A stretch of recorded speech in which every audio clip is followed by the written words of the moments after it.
পর্যন্ত আপনি বুঝেছেন কিনা? আলেম যারা আছে আমার মনে হয় তারা হালকা বুঝতেছে। আপনি যদি পরকীয়া প্রেম করে কষ্ট পান, ওই কষ্টের জন্য সুখ পাবেন না। যে আপনি আর দুনিয়ার হামজার মামলার আসামি না, আপনি সরাসরি আল্লাহর মামলার আসামি। এই জন্য এই কষ্টতে যারা আছেন, এই কষ্ট লাঘব করা দরকার। এই মুহূর্তে তওবা করে ফিরে আসেন যে না, আমি আর ওই লাইনে নেই।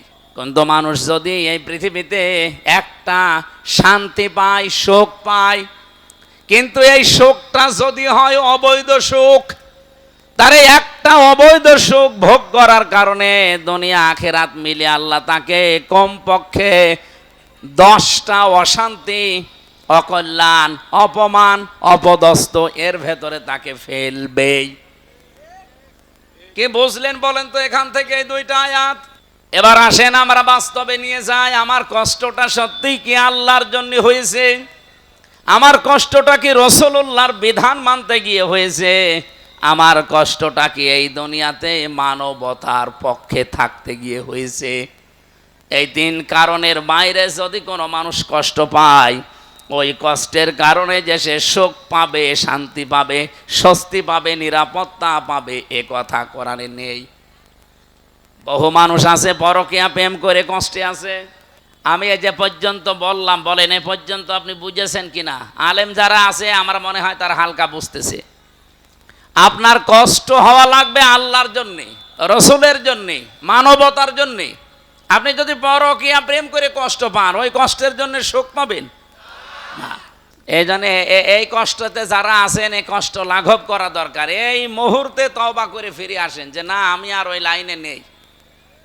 যারা রাজি আছেন দেখে হাত তোলেন তো। ঠিক আছে, তাহলে 180 মাইল বেগে চলছে এই এলাকায়। সম্মানিতা মা বোনেরা, আজকে পরকীয়া এই যে শব্দটা, এটা অনেক দিন লিপ্ত ছিল।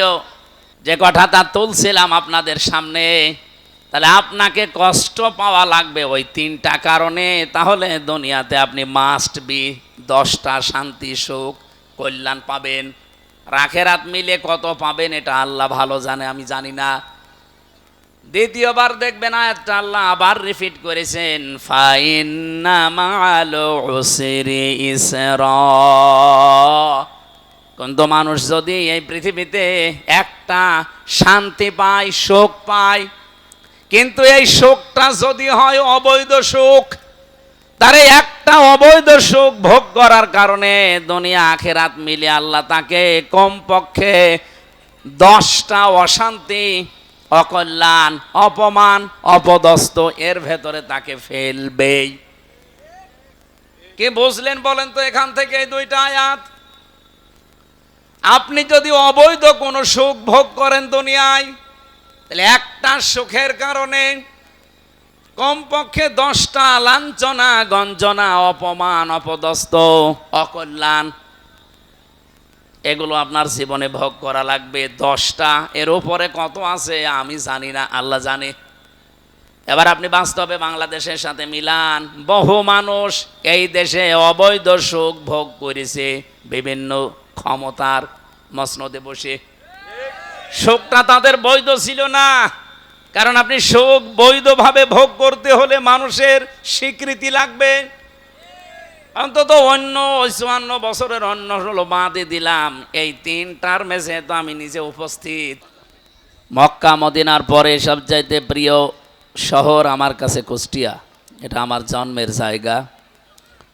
মানুষ হিসাবে এটা সবার ভেতরে আছে।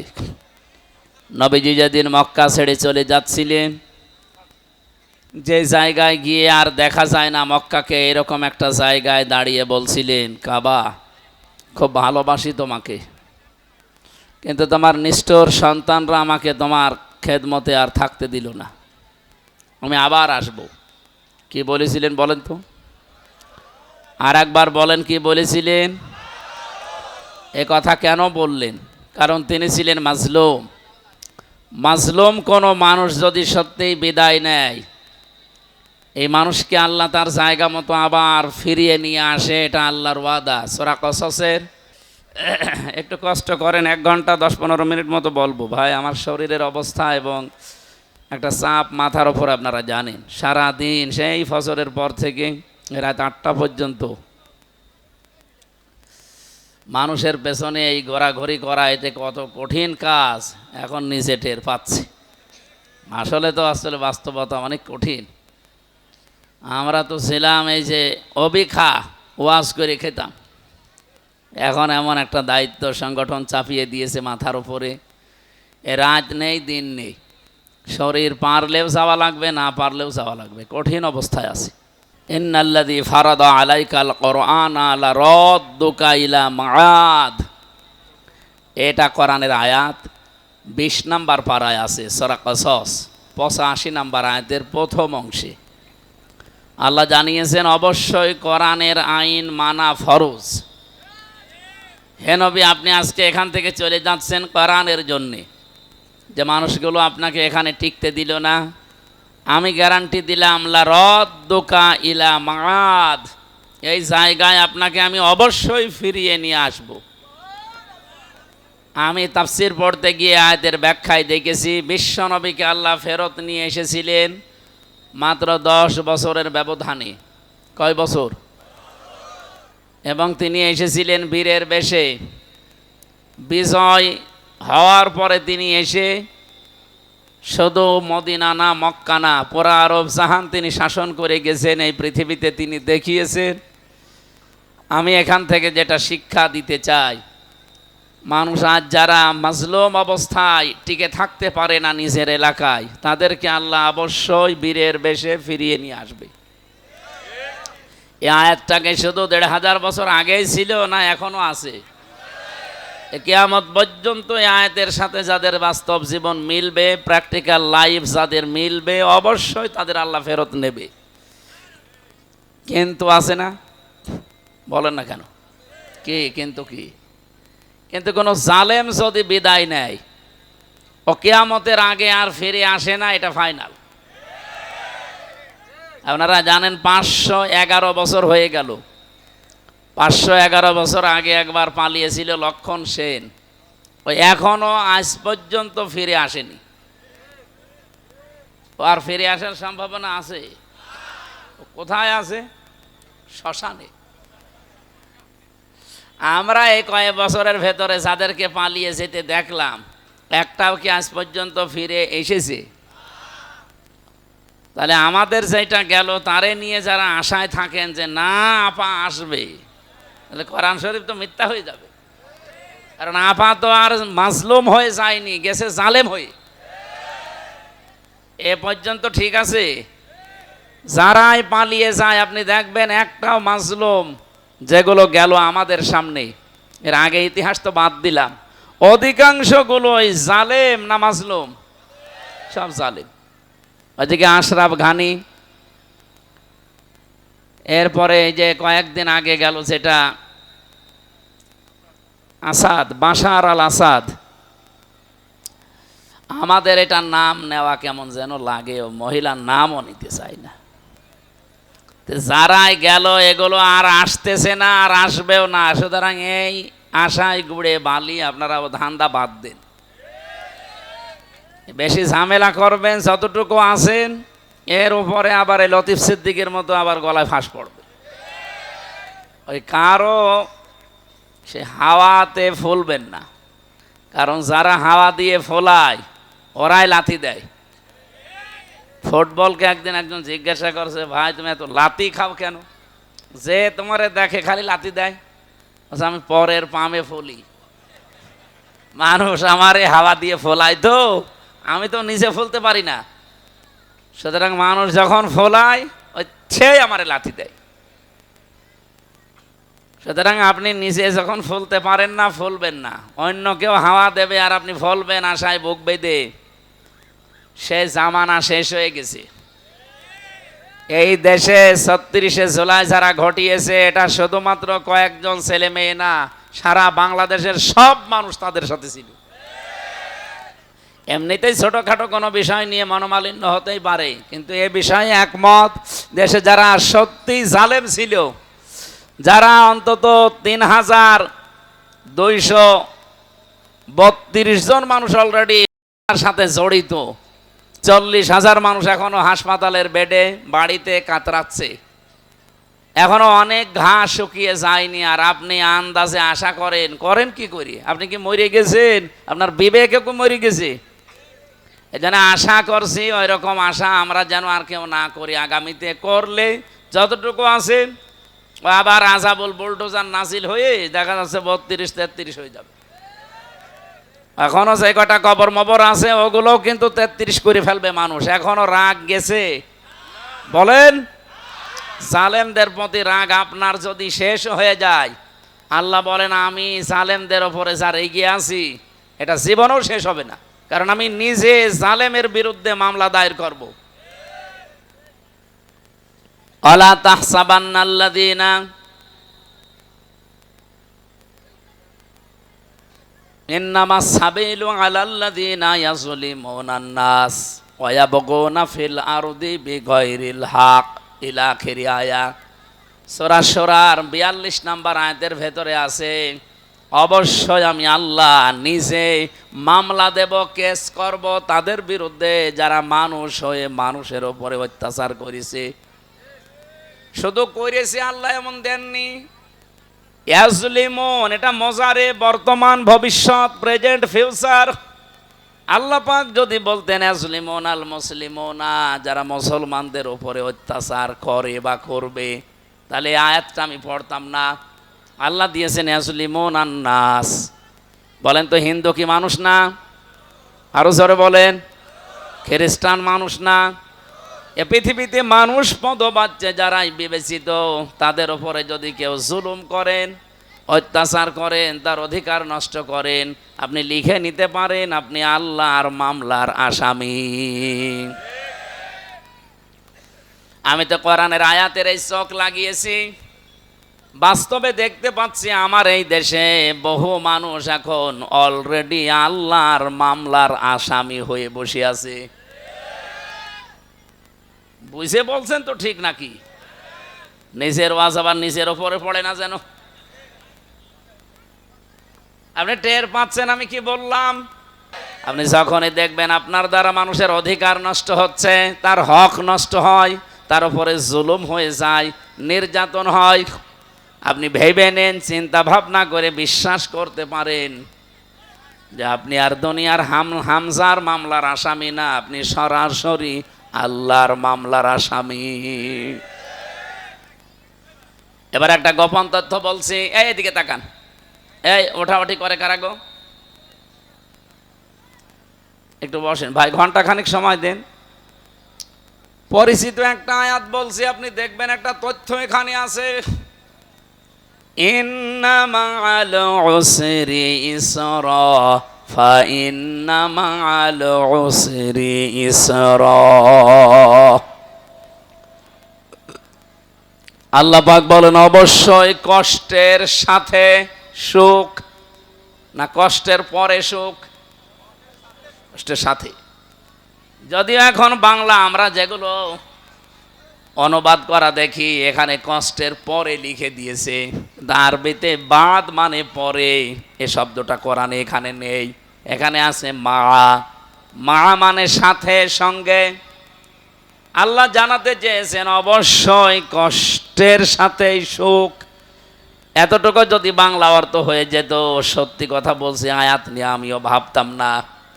আয়াতের ভেতরে গুরুত্বপূর্ণ শব্দ হচ্ছে উসরুন, দেওয়ার আগে আল্লাহ দিয়েছেন এর আগে আলিফ লাম, এটা নির্দিষ্ট, এটা মারেফা। কিন্তু ইসরা দেওয়ার আগে আল্লাহ আলিফ লাম দেয়নি। উসরুন মানে কষ্ট, ইসরা মানে সহজ, শান্তি, সুখ, স্বস্তি, নিরাপত্তা, কল্যাণ, অনেকগুলো অর্থ আছে। এদিকে তাকান, কষ্টের আগে আল্লাহ আলিফ লাম দিয়ে নির্দিষ্ট করে দিলেন, এর আগে দিয়েছেন মা, এর আগে দিয়েছেন ইন্না। সূরা আলাম নাসরার আয়াত। আমি এখান থেকে যেটা বের করতে পেরেছি তাফসীর পড়ে, আপনি একটু মিলান তো দেখেন আপনার জীবনে আবার মিলে যায় কিনা। দুনিয়াতে কোনো মানুষ যদি একটা কষ্ট সহ্য করে, আর এই কষ্টটা যদি হয় আল্লাহর জন্যে, রাসূলুল্লাহর জন্যে, মানবতার জন্যে, এটা ক্লাস চলছে ভাই, বারবার বাবা ওঠাউটি করলে তো ছুটি দিয়ে দেওয়া থাকবে। এই ছেলে, এই জন্য আউটডোরের প্রোগ্রামগুলো আস্তে আস্তে বন্ধ করে দিচ্ছি, ছাতা বোঝানো যায় না। ইনডোরে হলে কোনো আওয়াজ মাওয়াজ থাকে না, কথা বললে মানুষকে বোঝানো যায়। আবার আর একজন উঠছে, গরম বেশি লাগছে না, ফাঁকা ফাঁকা হয়ে বসবেন, সে জায়গাও তো নেই। এবার আমার প্রশ্ন, যেহেতু ক্লাস চলছে, আমি বিশ্ববিদ্যালয়ে এইভাবেই ক্লাস করেছিলাম। ডক্টর লোকমান উনি কোনো বিষয় যদি বোঝাতেন 45 মিনিটের ক্লাসে কমপক্ষে 20 মিনিট শুধু প্রশ্ন করতেন।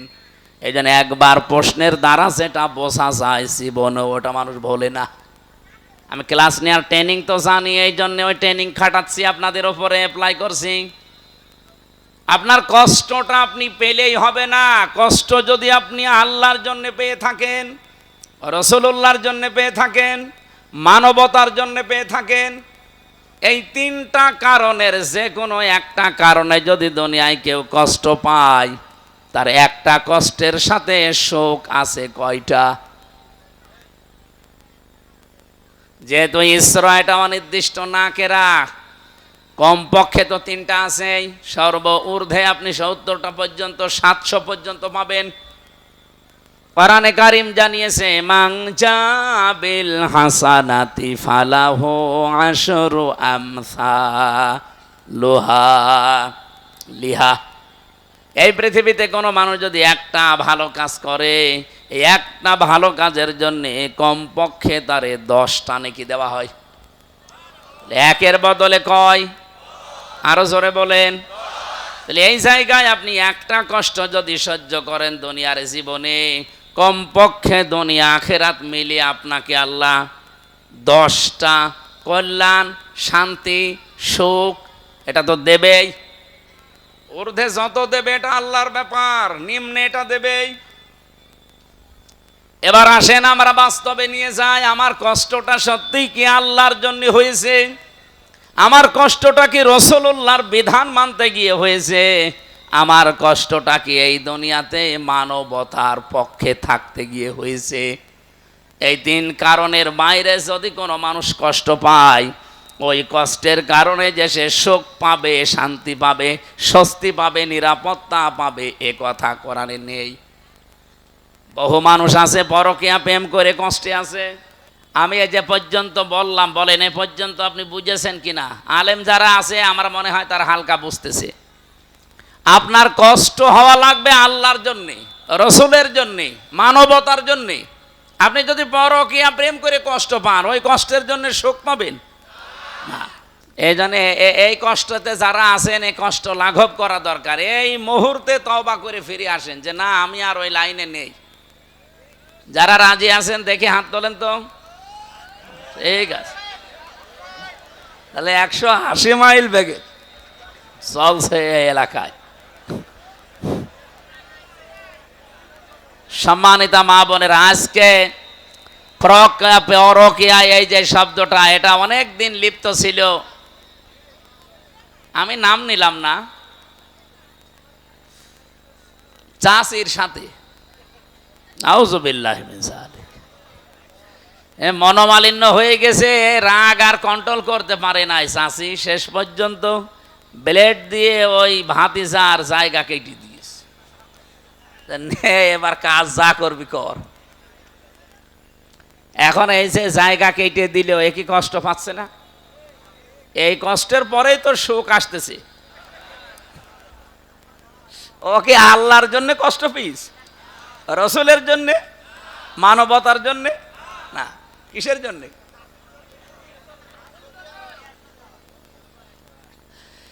কুষ্টিয়াবাসী যে কথাটা তুলছিলাম আপনাদের সামনে, তাহলে আপনাকে কষ্ট পাওয়া লাগবে ওই তিনটা কারণে। তাহলে দুনিয়াতে আপনি মাস্ট বি 10টা শান্তি, সুখ, কল্যাণ পাবেন। আখিরাত মিলে কত পাবেন এটা আল্লাহ ভালো জানে, আমি জানি না।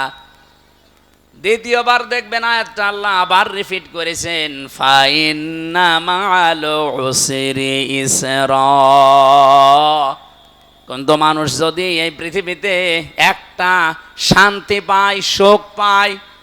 কিন্তু এই সুখটা যদি হয় অবৈধ সুখ, তারে একটা অবৈধ সুখ ভোগ করার কারণে দুনিয়া আখেরাত মিলে আল্লাহ তাকে কমপক্ষে 10টা অশান্তি, অকল্যাণ, অপমান, অপদস্থ এর ভেতরে তাকে ফেলবেই। কি বুঝলেন বলেন তো এখান থেকে এই দুইটা আয়াত?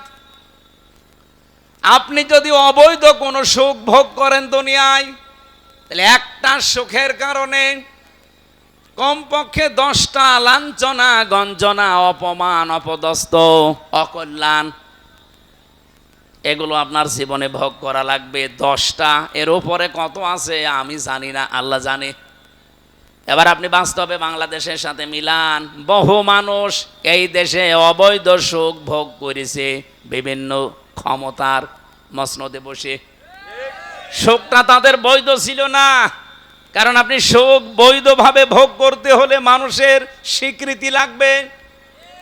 অন্তত অন্য 54 বছরের অন্য হলো বাদে দিলাম, এই 3 টার্মে যেহেতু আমি নিজে উপস্থিত, আমার 18 বছর থেকে আমি যদি ভোট দিতে পারতাম, এখন আমার 33 বছর, আমি 3 বার অন্তত ভোট দিতে পারতাম। আমি তো একবারও পারি নাই, আমার বয়সী যারা তারাও পারে নাই। এক কথা বলেন না কেন? সুতরাং এই যে হাজার হাজার প্রায় 4 কোটির উপরে আমার বয়সী মানুষ এখন এই দেশে, 18 কোটি মানুষের প্রায় 4 কোটি আমার এই বয়সের মানুষ এবার নতুন তারা ভোট দেবে। বলেন এই মানুষগুলো, আমরা যেহেতু পারি নাই, আমার বয়সী যারা তারাও তো পারে নাই, কিন্তু ক্ষমতার চেয়ার কি বসেছিল? আরো জোরে বলেন। যারাই ছিল তারা কি ক্ষমতার এই চেয়ারে বসে কোনো সুখ পায়নি, কোনো শান্তি পায়নি? পাইছে মানে এক একজনের 620টা বাড়ি। সেদিন কোন দেশে যেন ছিলাম, সিঙ্গাপুরে না মালয়েশিয়া, যেন এক শয়তান দেখি নিচে বসে বসে চা খাচ্ছে। ও দেখে আমি চিনে ফেলেছি। নিচে নেমে বললাম, কি এখানে কেন? বলছো হুজুর আমি আগেই পালিয়েছি। আপনি পালালেন কেন? আপনার না 620টা বাড়ি।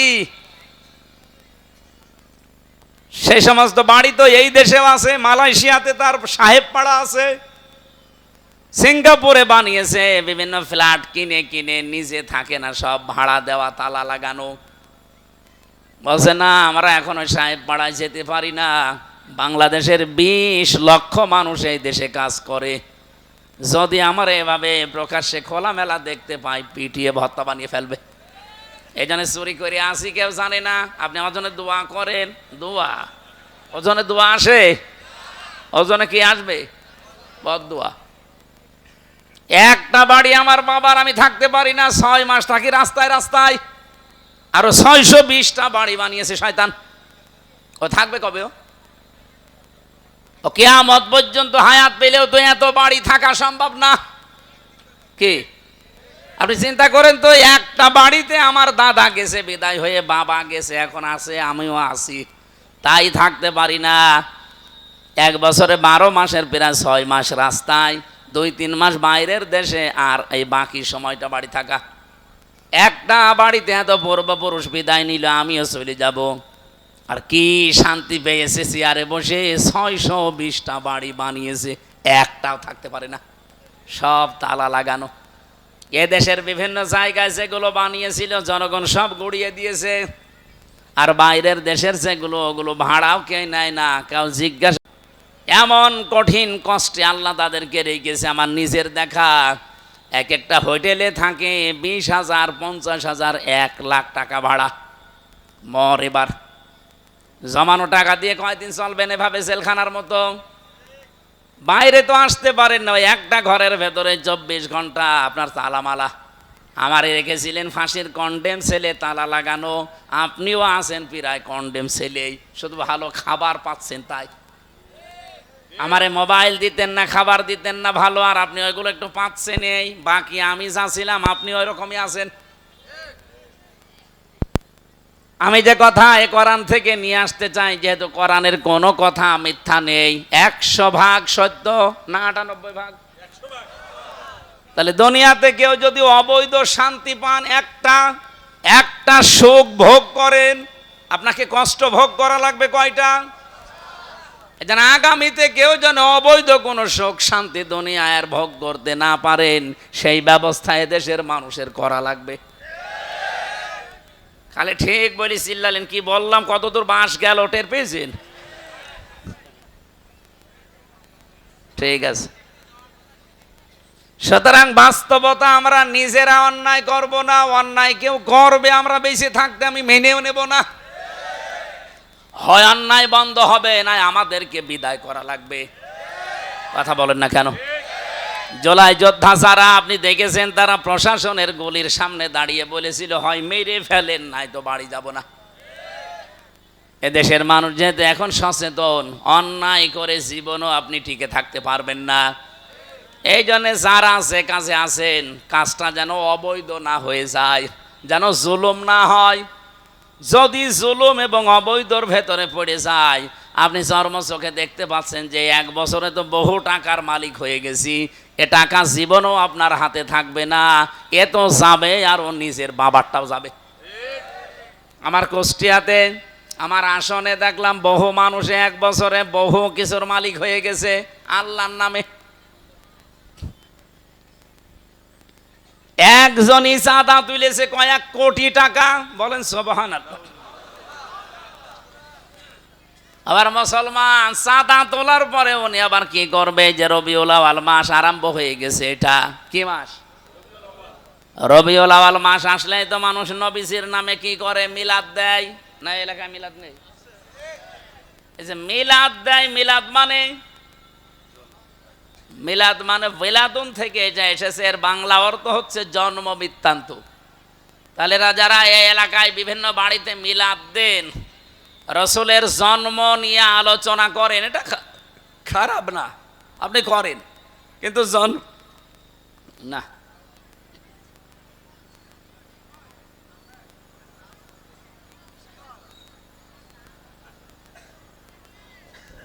ঠান্ডা হয়ে গেছে।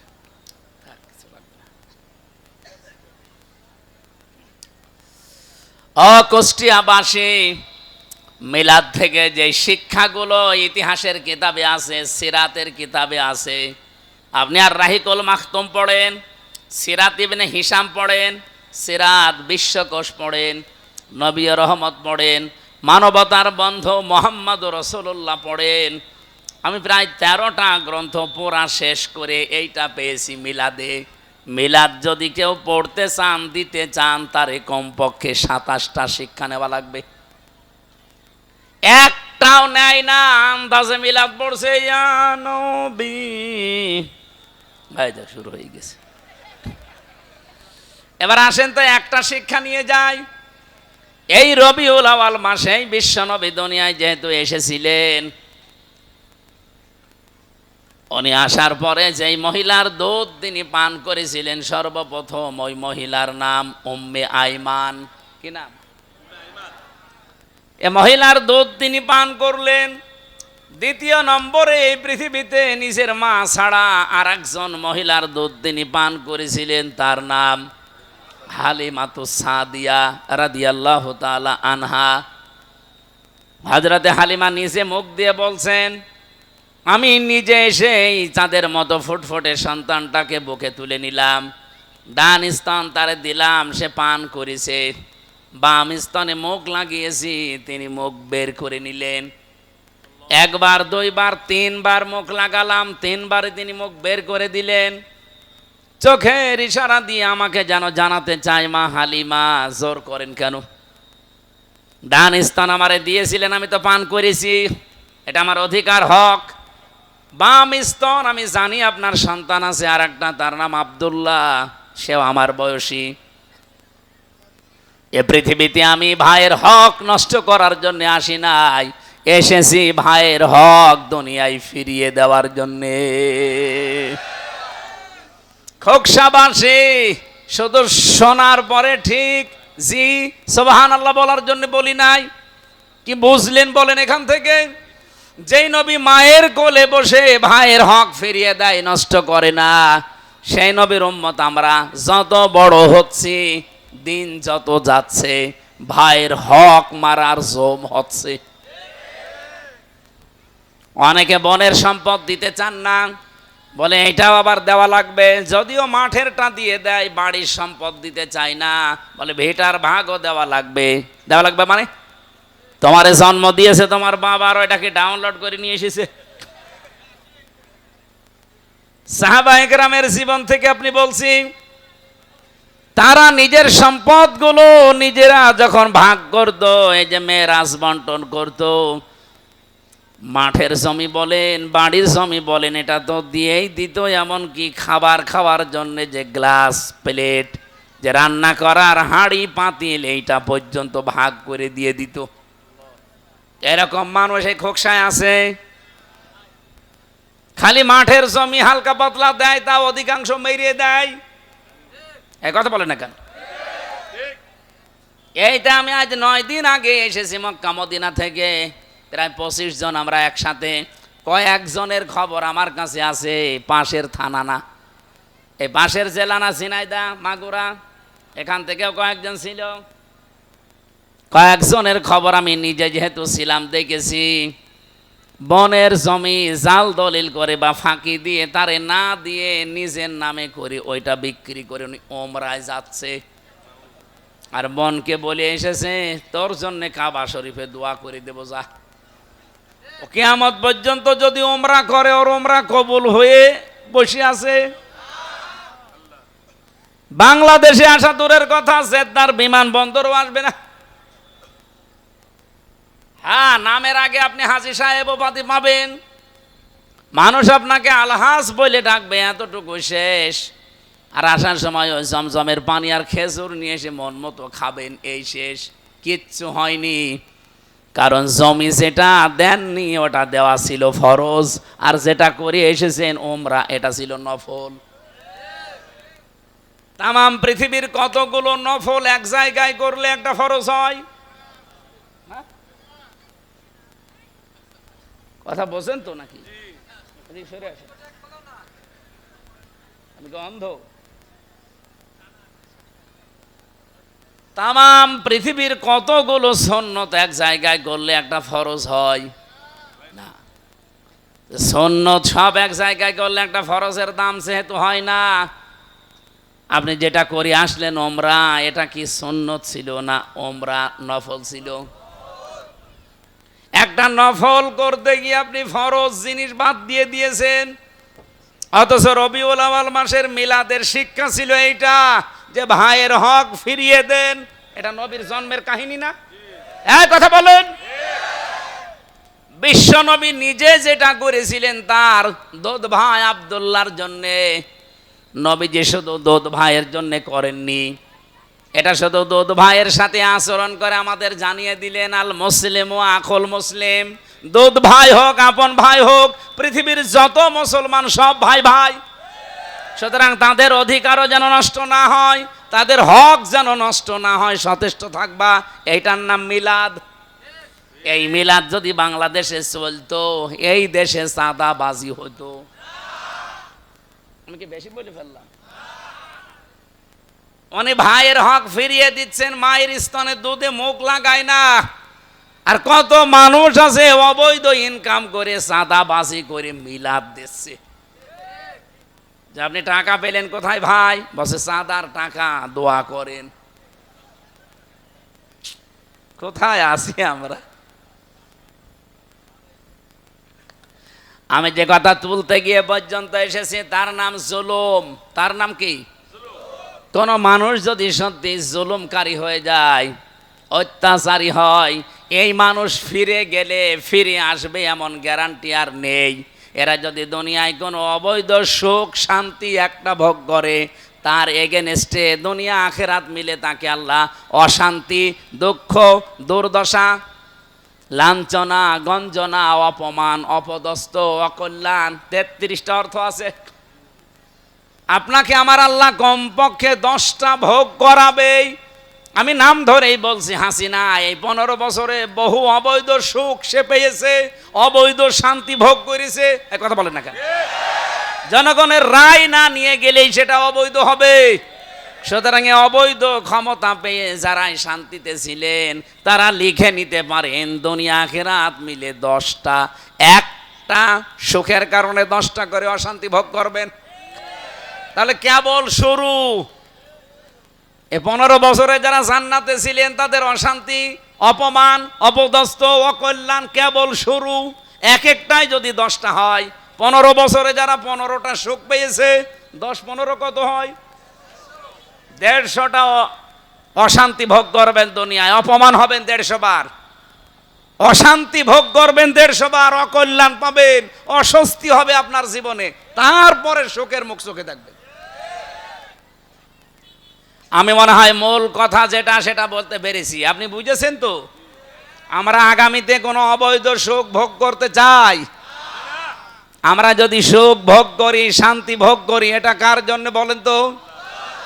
আমার যে হাদিস ছিল পড়া, মান আহাব্বা লিল্লাহি ওয়া আবগাদা লিল্লাহি ওয়া আতাআ লিল্লাহি ওয়া মানাআ লিল্লাহি ফাকাদ ইসতাকমালাল ঈমান। কোন মানুষ যদি কাউকে ভালোবাসে সেটা যেন আল্লাহর জন্য বাসে, কাউকে যদি আপনি ঘৃণা করেন এটা যেন আল্লাহর জন্য হয়। বলেন তো, আমরা জালেমকে দেখতে পারি না আমার নিজের ব্যক্তিগত স্বার্থে না আল্লাহর জন্যে? বলেন বলেন। কোন মানুষকে আমি যে ভালোবাসি, আল্লাহ বলা, আল্লাহর পথে চলা মানুষকে, এটা কি আমার নিজের জন্যে না আল্লাহর জন্যে? 3 নাম্বারে, আমি কাউকে কিছু দিয়ে থাকি, দান করি, তাও আমি আল্লাহর জন্য করব, লোক দেখানোর জন্য না। আমি যদি কাউকে কিছু দিতে নিষেধ করে থাকি, না দেই, সেটাও হবে আমার আল্লাহর জন্য, ব্যক্তিগত রাগের কারণে, হিংসার কারণে। বলেন বলেন। এই 4টা কথা শুনতে যত সহজ মনে হচ্ছে, মেনে নেওয়া অত সহজ না। আপনি কাউকে ভালোবাসবেন, সে আপনার দলের লোক না, সে আপনার শত্রু বংশের লোক, কিন্তু তাকে ভালোবাসা লাগবে কার জন্যে? বাংলাদেশে হাদিসটা এখন 100 ভাগ দরকার।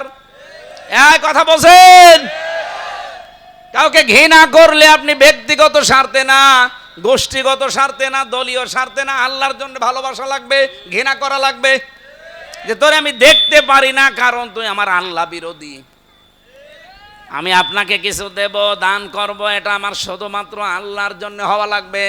আমি যদি নিষেধও করে থাকি, আমি দেব না, কার্তিক অবল বসে আছি, দেব না, এটা আমার আল্লাহর জন্যে।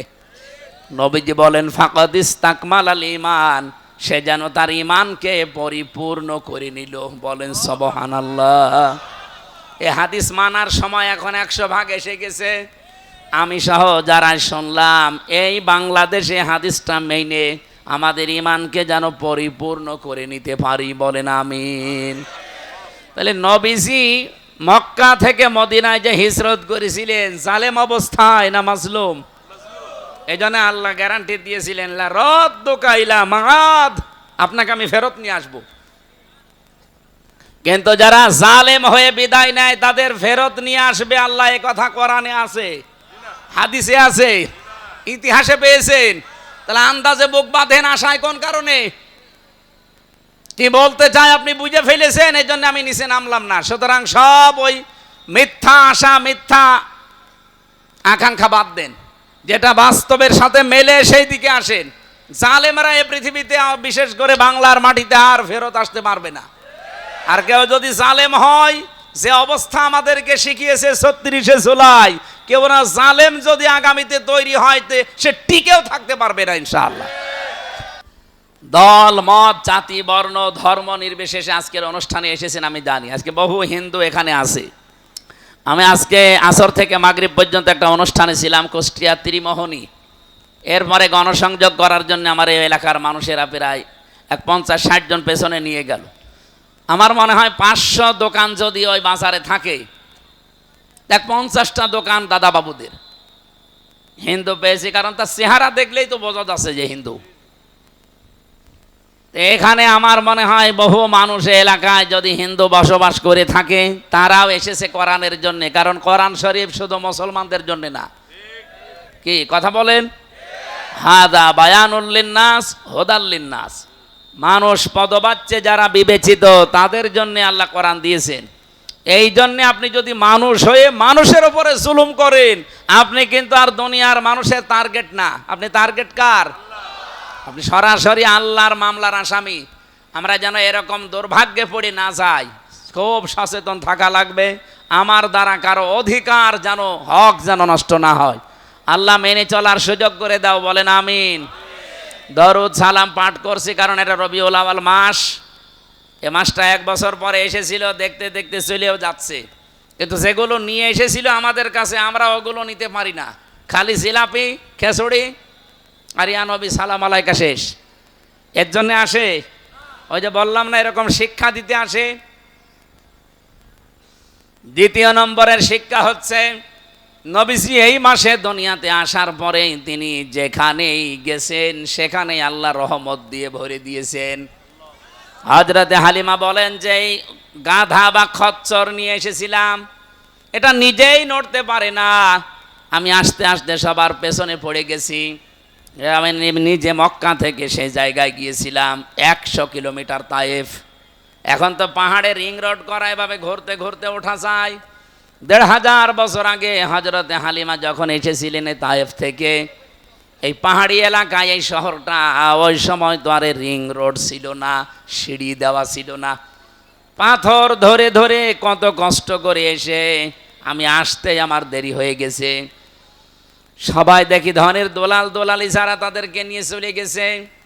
আমার ভাগে পড়ে আছে একেবারে ওই জীর্ণ শীর্ণ ঘরে, আমেনার ঘরে। আল্লাহর নবীর ঘরের সামনে দাঁড়িয়ে তার দাদা আব্দুল মুত্তালিব দুহাত তুলে হাঁকার দিচ্ছে, আহ্বান জানাচ্ছে। এই ঘরের ভেতরে একটা এতিম মাসুম বাচ্চা আছে, বেশি টাকা কড়ি দেওয়া যাবে না, যার ভালো লাগে পছন্দ হয় তাহলে নিয়ে যেতে পারেন। হযরতে হালিমা বলেন, সর্বশেষ আমি এসে দেখি কেউ আর নেই, সবাই আমার আগেই চলে গেছে। ঘরের ভেতরে প্রবেশ করে দেখলাম একেবারে খালি হাতে ফেরত যাওয়ার চাইতে অন্তত কিছু নিয়ে যায়। হযরতে হালিমা তো সাদিয়া বলেন, আমি তখন মুশরিকা, আমি ঈমান আনি নাই, আমি মুশরিকা, একজন অমুসলিম মেয়ে লোক। আমি আল্লাহ কি রাসূল কি ওগুলো আমি বুঝি না, কারণ আমার কাছে ওই দাওয়াত আসে নাই। অথচ আমি ঘরের ভেতরে প্রবেশ করে দেখি আকাশের চাঁদ যেন আমেনার কোলে ধরা দিয়েছে। দেখতে যেহেতু ভালো লেগে গেছে, স্বামীর সাথে পরামর্শ করলাম যে দেখতে তো ভালো লাগছে, কি করা যায়। নিয়ে চলো। শুধুমাত্র কোলে তুলে নিয়েছি, আমার স্তনে এমনিতেই দুধ ছিল না। তাকে তুলে নেওয়ার সঙ্গে সঙ্গে আমার স্তনে আল্লাহ দুধ দিয়ে ভরে দিয়েছে।